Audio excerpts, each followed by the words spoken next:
Hey everyone, welcome back to the Credit Card Clarity channel, the place where we learn over building wealth and removing the stress of money from your life. Today, we're dropping another essential episode that could save you time, headaches, and a stack of cash.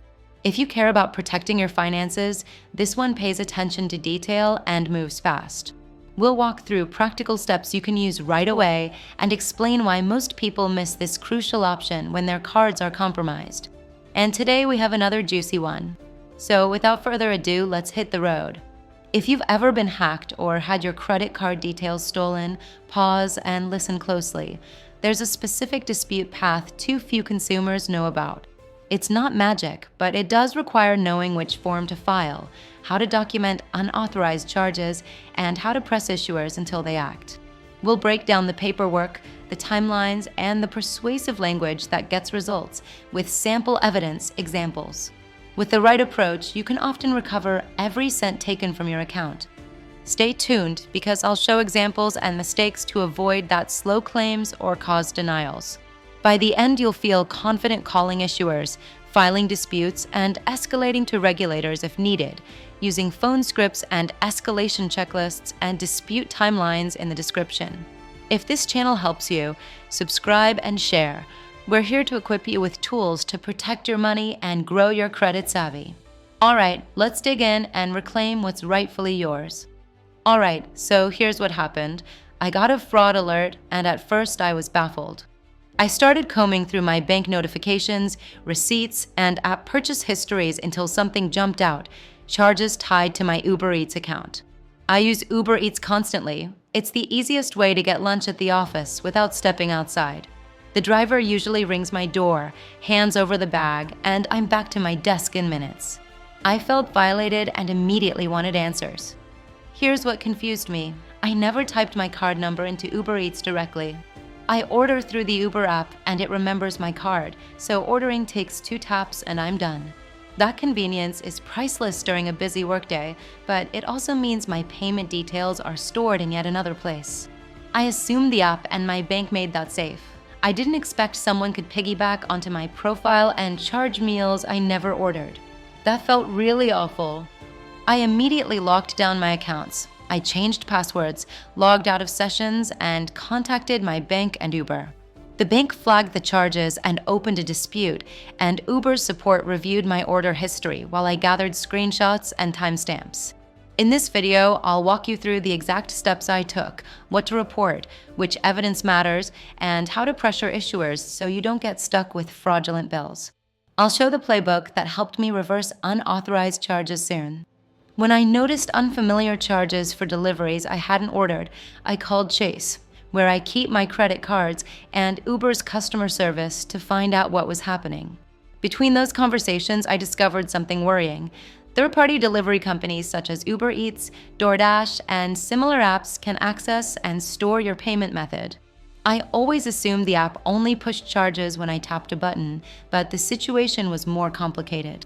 Chase opened an investigation while Uber started reviewing order logs immediately. What explains that access is buried in the fine print? When I downloaded the Uber app and created my account, I accepted the terms of service that authorized the company to retain payment details for future charges. In plain language, the app keeps a record or token tied to your card so it can bill without you re-entering numbers each time. That means even without typing my full card number for every order, I had permitted stored payment billing. I hadn't read that notice. Learning this forced me to act. I removed saved cards where possible, changed passwords, enabled transaction alerts, and asked Chase to issue a new card. If you rely on delivery apps, audit saved payment methods now, review billing clauses in the terms, and consider virtual card numbers or single-use tokens when your bank supports them. Convenience is great, but guarding the gateway to your money matters. Also check device sessions, sign out of unknown devices, and notify the merchant to speed refunds quickly. When you sign up for an Uber Eats account, the app asks you to add a payment method, almost always a credit or debit card. Uber Eats stores that card on file so future orders are a single tap away, unless you manually remove it in settings. I combed my order history after the fraud alert and found every unauthorized charge linked to restaurants around my block. That realization made convenience feel risky. A tiny savings in time had unexpectedly widened an attack surface. Seeing the charges cluster locally changed my theory. They weren't distant or exotic. They matched places I actually order from and delivered nearby. That strongly suggests the intruder was local, someone familiar with my habits or delivery patterns rather than a stranger across the globe. It's an unsettling thought that someone in my vicinity could exploit a stored payment method and my predictable routine to place a string of fraudulent orders. Take photos of delivery bags and note addresses to aid investigations immediately. After that discovery, I moved fast. I removed saved cards from the app, reported the fraud to my bank and requested a replacement card, changed passwords, and turned on multi-factor authentication where available. I also contacted Uber support to dispute the orders and gathered screenshots and timestamps for evidence. If you use delivery apps, audit saved payment methods now and consider virtual card numbers or single-use tokens to limit exposure, small steps that keep convenience from costing you real money today. Also alert local authorities. When you look at the definition of hacking, it means gaining access to someone else's account without their knowledge or consent. That's what happened. Someone entered my Uber Eats profile and placed orders using my stored payment. The breach wasn't abstract. It produced meals I never received and charges on my statement. I felt violated and immediately collected timestamps, delivery addresses, and order records to build a clear case for my bank and the platform. I documented everything to speed the recovery. This kind of intrusion matters because it turns convenience into vulnerability. Saved payment methods and automatic billing are terrific for busy days, but they create points of attack that bad actors can exploit. My case looked deliberate. The orders matched local restaurants I use, suggesting the perpetrator knew my routine or was close enough to intercept deliveries. Recognizing that pattern shifted my response from shock to methodical action, documenting evidence and contacting both the card issuer and the delivery service without delay. If your account has been accessed without permission, treat it as a real theft and act quickly. Remove stored cards, change passwords everywhere the login might have been reused, enable multi-factor authentication, and ask your bank for a replacement card and a fraud claim. Gather screenshots, emails, and timestamps to support disputes and be prepared to escalate to consumer protection agencies if needed. Most importantly, stay vigilant. Routine conveniences are easy to forget, but protecting the gateway to your money requires constant attention urgently. Before I explain how I reclaimed every penny, here's the first lesson. Don't keep your main credit card stored online unless you really have to. Storing a card in Uber or delivery apps is undeniably convenient. A couple of taps and food arrives, but that comfort creates a single point of failure for your finances. Use a dedicated card for deliveries and online subscriptions so any breach is contained, and you can spot suspicious charges faster without risking your everyday funds. Second, take practical steps right away. Remove saved payment methods from apps you rarely use. Set up transaction alerts that ping your phone the instant a charge posts, and enable multi-factor authentication wherever possible. Consider virtual card numbers or single-use tokens if your issuer supports them. They let you shop without exposing your real card.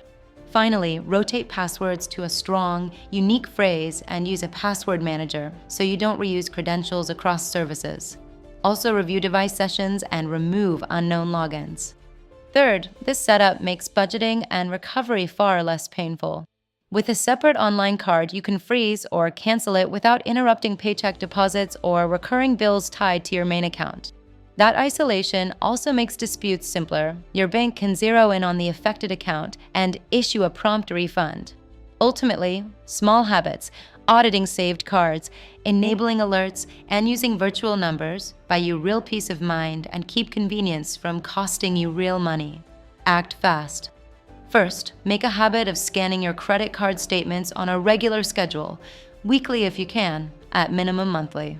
Don't rely only on blind trust. Manually check merchant names, amounts, and dates so unfamiliar entries stand out. Turn on real-time mobile and email alerts for any charge over a small threshold, and enable push notifications for online transactions. Early detection shrinks the window a thief has to abuse your account and gives banks clearer timelines for disputes and refunds. Consistently. Second, when you spot anything suspicious, act immediately. Call your card issuer, flag the transaction as unauthorized, and ask them to freeze or replace the card. File a formal dispute and request written confirmation with a reference number. Save screenshots, receipts, timestamps, and any correspondence from merchants or delivery services. This evidence speeds investigations. Also notify the merchant, document addresses, times, and names. If fraud repeats, insist on a replacement card and follow up until the issuer confirms remediation. Finally, layer protections so one slip won't turn into a catastrophe. Enroll in credit monitoring and consider a fraud alert or security freeze with the major bureaus if you suspect identity theft. Use virtual card numbers where available and a separate card for online purchases. Keep strong, unique passwords and enable two-factor authentication everywhere. Regular vigilance combined with quick reporting massively improves your chances of reversing charges and keeping your credit intact. These steps protect your money and restore peace of mind quickly too. Choose strong passwords and enable two-factor authentication everywhere. A little setup time yields big security returns. Create long passphrase of 3 or 4 unrelated words, then tack on digits and a symbol for extra entropy.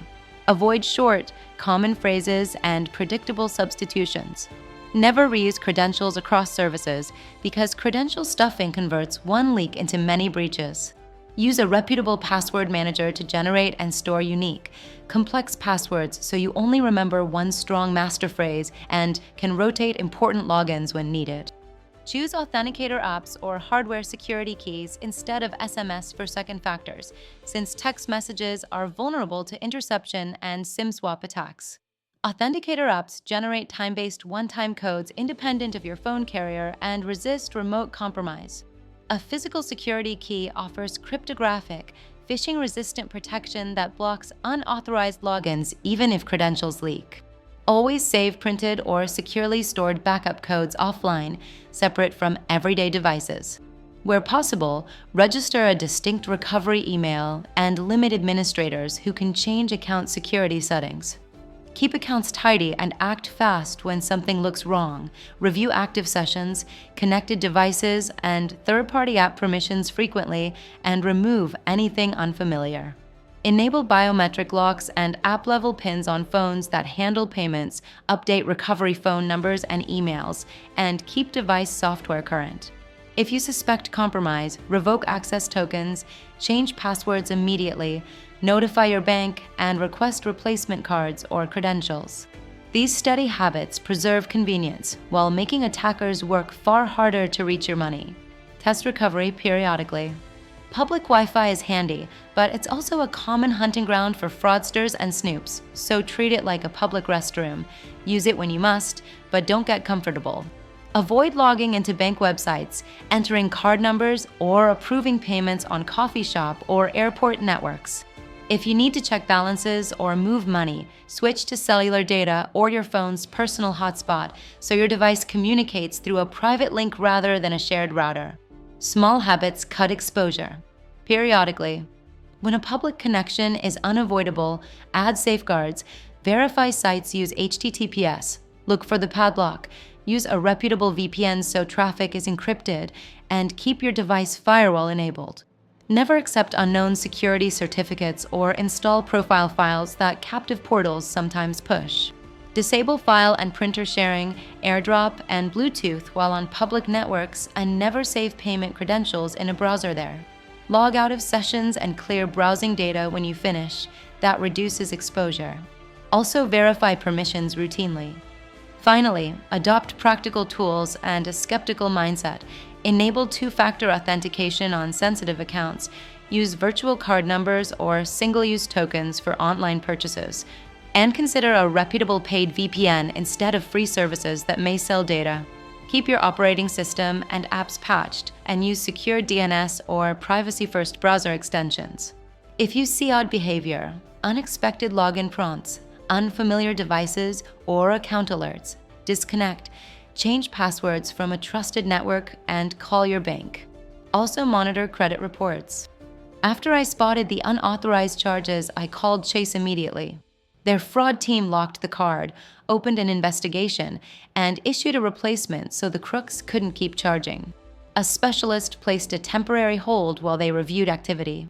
Chase's $0 liability protection meant I wouldn't be on the hook for those purchases during the claim, and that assurance calmed me down. They provided a reference number and clear next steps. They also advised me to monitor transactions and check linked accounts. Uber's support surprised me by moving quickly. Once I uploaded a police report and provided timestamps and delivery addresses, they approved a full refund without resistance. Customer support escalated the case to a merchant specialist who matched orders to driver logs and verified the deliveries were unauthorized. The refund posted after that reconciliation. I saved every message, screenshot, and claim ID and noted the agents I spoke with. I called restaurant partners to confirm no one accepted deliveries in my name. This helped. Methodical follow-through mattered. File a police report early, call your issuer, dispute charges swiftly, and send merchants any evidence they request. Freeze or cancel the compromised card. Use a virtual number or a dedicated online card for deliveries, and rotate passwords everywhere. Keep copies of receipts, timestamps, screenshots, and correspondence so nothing is missing during disputes, and maintain an evidence-focused mindset throughout. These steps recovered my money and restored control. Document relentlessly and push until the issuer and platform reimburse the losses. Persistently. Now this brings me to the most important part of the video. What happens if you don't have a bank like Chase with strong liability protections, or you just don't want to deal with the back and forth between your bank and the merchant?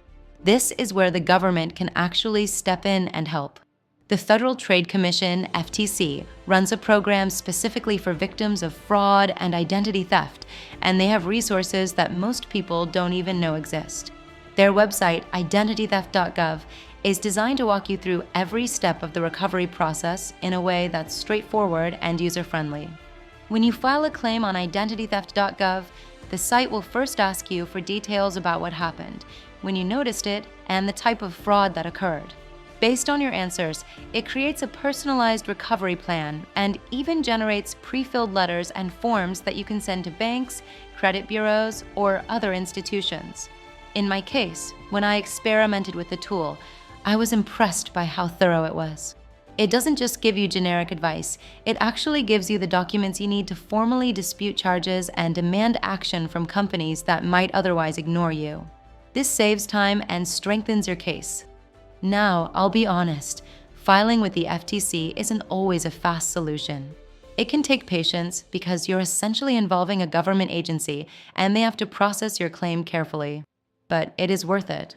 By going through the FTC, you're creating an official government record of the fraud, and that carries weight when dealing with companies. Many banks, credit card issuers, and even delivery platforms respond much faster once they see an FTC complaint attached to your dispute. So while it may feel like extra effort, it can be the one move that ensures you get every dollar back. The FTC will send you a recovery plan that includes steps that you need to take to recover your money. One of the most important steps is to contact the credit bureaus and place a fraud alert or security freeze on your credit reports. This will help to prevent the thief from opening accounts in your name. The FTC will also provide you with a personalized recovery plan that includes specific steps that you need to take to recover your money. The plan will include information on who to contact, what information to provide, and what documents you need to submit. It will also include a toll-free phone number that you can call if you have any questions or concerns. I know that dealing with identity theft can be frustrating and stressful, but filing a claim with the FTC is definitely worth it. The FTC is dedicated to helping victims of identity theft, and they have a team of experts who can help you through the recovery process. So if you have ever been hacked and your credit card stolen, make sure to file a claim with the FTC. You may be able to get your money back and prevent the thief from causing any further damage. Now, I'm not saying you should delete Uber Eats, DoorDash, or any other delivery app from your phone.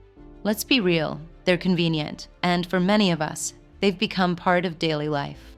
I still use them myself and appreciate how easy it is to order a meal when I'm busy or stuck at the office.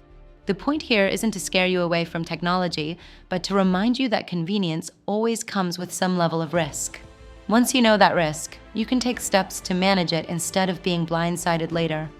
That starts with adopting a few simple but powerful habits. Don't store your main credit card information online if you can avoid it. Use a dedicated card or a virtual number for delivery apps and online shopping. Check your statements often, set up transaction alerts through your bank, and review your account activity weekly so you can spot anything suspicious before it snowballs. Use strong, unique passwords for every account and protect them with a password manager if you need help keeping track. Two-factor authentication should be turned on wherever possible, especially for apps connected to your money. Finally, be smart about how and where you connect. Public Wi-Fi may be convenient, but it's also one of the easiest ways for hackers to intercept your data. If you're on the go, use cellular data or a VPN before logging into sensitive apps. By combining these protective habits with everyday awareness, you'll keep enjoying the convenience of modern apps without exposing yourself to unnecessary risks. Technology isn't the problem, it's how we use it that makes the difference. This marks an end of today's lesson. Let me know in the comments if you've ever dealt with credit card fraud. What steps did you take, and did your bank help you get your money back? If you enjoyed this video, please hit the thumbs up button so we know that you got some value out of this video. If you have any questions or comments, please leave them below. We love to hear from you guys, and we always respond to every single comment. Thanks for watching, and we'll see you next time.